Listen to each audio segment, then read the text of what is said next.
All right, let's get back into it here, Drew, in a segment that you yourself came up with. How about this? The International Olympic Committee announced on Monday that flag football will be part of the 2028 Summer Olympics in LA. Before we get to this, Ryan McGrady, you got to have something on this, huh? It's one of five sports, I want to say. So they got squash coming into the Olympics and a couple other sports. So it's cool to see flag football coming to. It's been around in America, and now the rest of the world will get to see it because it's going to be the Olympics for the whole world to watch. Miami Dolphins All-Pro receiver. He also tweeted, making sure that everybody knew. He said, "Hey, calling all NFL guys. Let's bring one home with a gold medal emoji. Shout out Tyreek Hill." Here's the thing, though. 2028. How old is Tyreek Hill going to be at that time? Drew, I think you did the math on that, right? He'll be what, 34? 34 or 35. Whew. I don't know. I think Tyreek Hill is probably, it'd be interesting when they put this team together and kind of see the guys that actually do take the field for the United States flag football team, who are going to be the guys that actually play. Like, our NFL teams actually going to let their players play in the Olympics of a flag football game. I can see that being a big deal. The U.S. men's national team, they won gold in 2022 at the World Games, held in all places. Birmingham, Alabama. Shout out to my peeps in Birmingham, Alabama. The roster included 12 players. So, Drew, with that, each of us are going to select two guys for the 2028 Olympics. And I'm going to start with you, Drew. Who you got? Well, I've done some research on this, right? I mean, it's not 7-on-7, but it's flag football is essentially 7-on-7. So you mentioned 12 guys, right? You have to have guys that go both ways. They got to be a wide receiver and they got to be a corner. So we're looking to 5 years from now? I think the obvious player, Travis Hunter, right? And some context, I've seen Travis Hunter play 7-on-7.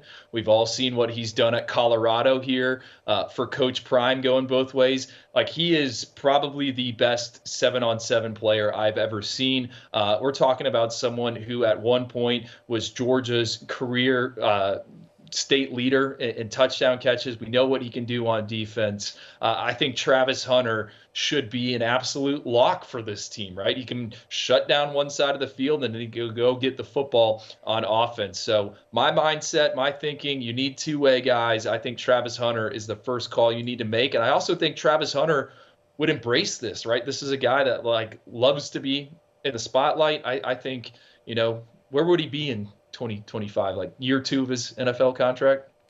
Yeah, what blows my mind is, the opposition. What poor soul from whatever other country is going to have to guard Travis Hunter one-on-one. Drew, my first invite, my first phone call, Caleb Williams, Heisman Trophy winner last year in 2022, the most prolific passer in the country. Maybe not this year. I mean, you got all those quarterbacks, Drake May, Bo Nix, Michael Penix. It's been a competitive year at the top, but this is the guy. I think, Drew, the other thing I would have to ask is, do they have a rusher in flag football, right? Because that went into the part of the equation in the decision-making process for me. This guy is the best on the move. He is got what Bill Walsh likes to call the spontaneous genius. He can play within the structure of the pocket. He can also do some things outside of the pocket. I think this is a very, very easy phone call for whoever is the head of the 2028 roster building process for the U.S. flag football Olympic team. Well, Coop, having covered plenty of 7-on-7 tournaments in my 8 years of doing this, it depends on the tournament. Some of them you get 2 blitzes. Some of them you get 3 blitzes. Some of them you can't blitz at all. Some of them you can run the football if you wanted to. So I don't know the official Olympic Federation's rules, but I do think there is a rush, and the quarterback needs to be able to move around. I think Caleb Williams could play maybe some linebacker if you needed to in a pinch. For my second invite, I am going with Evan Stewart, wide receiver, Texas A&M. This guy's electric, right? He can go get the football. He can go deep. Another guy I have seen play 7-on-7, which is just like flag football. He's also played some defense. I think he's got that short area quickness to work at cornerback. I mean, Evan Stewart is kind of at times a one-man show for the Aggies. I mentioned it earlier in the podcast just about what the NFL is looking for right now. I have a good hunch these speedy wide receivers, these speedy weapons are going to be really coveted because everyone's going to try to copy what Mike McDaniel's doing in the Miami Dolphins with that electric offense. I just think with where the game is going right now, Evan Stewart is tailor-made for the NFL, and I think he's tailor-made for our mock flag football team in 2028. Nostradamus, I'm going to put you on the spot. Are there any international corners out there that stand a chance against Travis Hunter or Evan Stewart? I got a couple that come to mind, but I was wondering if you could think of anybody out there that could maybe put a stop to these guys.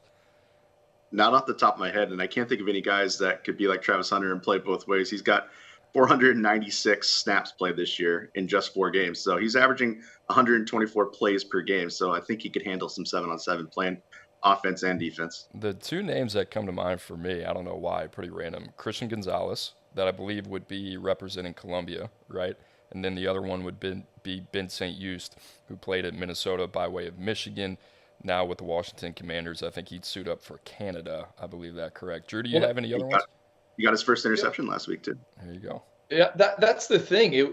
We're just talking about the Americans, but don't the Olympic rules work that, hey, if you got a grandparent or relative that were born in that country, you'd be eligible? Like, I think Samoa would have some dudes, right?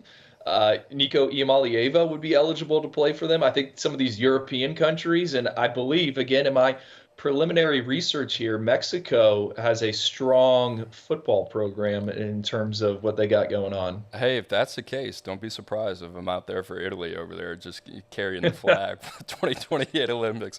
All right, last invite for me, wide receiver Keon Coleman. I mean, you saw the one-handed catch last week. This guy has been balling all season, one of the most dynamic receivers in all of college football. I don't know how you stop him. I went back and forth between Keon Coleman, Malik Neighbors. I think both one-on-one nightmares, but this dude's 6'4" plus, can jump out of the gym, obviously has the basketball background as well. Absolute freak.